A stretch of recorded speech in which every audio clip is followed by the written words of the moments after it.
Congratulations on being close to the close of week 4 of GE3510 Macroeconomics. Week 4, where we have discussed the micro and macroeconomic topic of elasticity, that being one of those fundamental topics that we need to know when discussing economics, one of those basic tools within the economic toolkit. Then we have the economic growth, which is typically a macroeconomic topic. Economic growth often being measured by some form of GDP, gross domestic product per capita. We want to use these comparisons and see how they react to or can be applied in different economic settings in ways that could tell us something. We're looking for these measurements, these types of statistics that could give us some indication in terms of typically how we can increase economic growth in different parts of the world. How can we increase economic growth, usually being our goal when discussing economic growth patterns.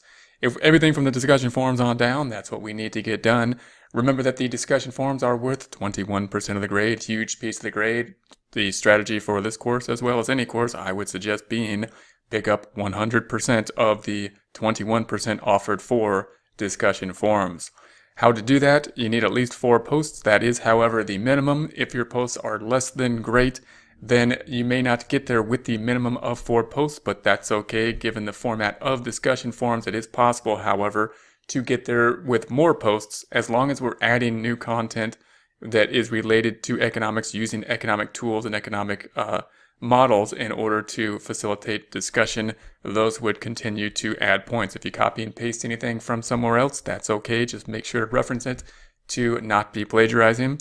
And if you want to get full points on a post from some other location, make sure to paraphrase it in your own words and or critique it. This is open debates involving economic strategy. So our goal here is to debate, however, debate using the common source within economics, economic tools, economic measurements, economic terminology. Assignments, homework, and quizzes also need to be completed by the end of the week. Most of this work will be done up here in McGraw-Hill's Connect, but although most of it is done in McGraw-Hill's Connect, it's not all listed there, and although most of it is not done here in Moodle Rooms, it is all listed here in Moodle Rooms. So make sure you're going through Moodle Rooms. In other words, make sure you're not missing any assignments by going to McGraw-Hill's, even though most of the work is done here.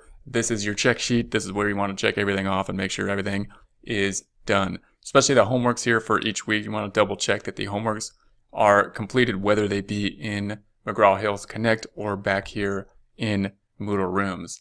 Note that the quiz is something that also, of course, is due by Sunday. However, we have less leeway for late work with quizzes. Therefore, make sure to take the quiz. Don't get a 0 on the quiz. 5% is better than 0%. It is typically a multiple choice quiz, so pick up any points you can. Therefore, if you run into a time constraint at the end of the week, make sure to take the quiz, pick up anything you can, and then go back to the assignments, homework at a later point if you can, in order to pick up late work at that time, knowing that you will lose points for late work in accordance with Charter College policy.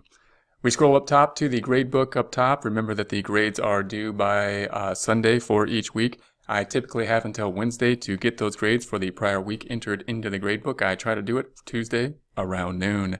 Therefore, Tuesday around noon, you want to check the gradebook, make sure everything has been updated as you know it should be, given the fact that you have been checking everything off through Moodle Rooms as we go, as we have discussed, and you should have a memorable or a visualization of what the gradebook should look like. If it doesn't populate in accordance with your visualization, for example, if I enter the wrong week of grades in or something like that, then please let me know as you've done in the past, and that would be very beneficial. And we'll take a look at if anything changes from a dash to a 0, then make sure that you go in there. That's an indication that it has not yet been done. Go in there and see if you can pick it up for late work. If you can, then do so, and you will lose some points, of course, according to late work in accordance with Charter College policy. So that's going to be it for week 4. Congratulations on being close to the close of week 4.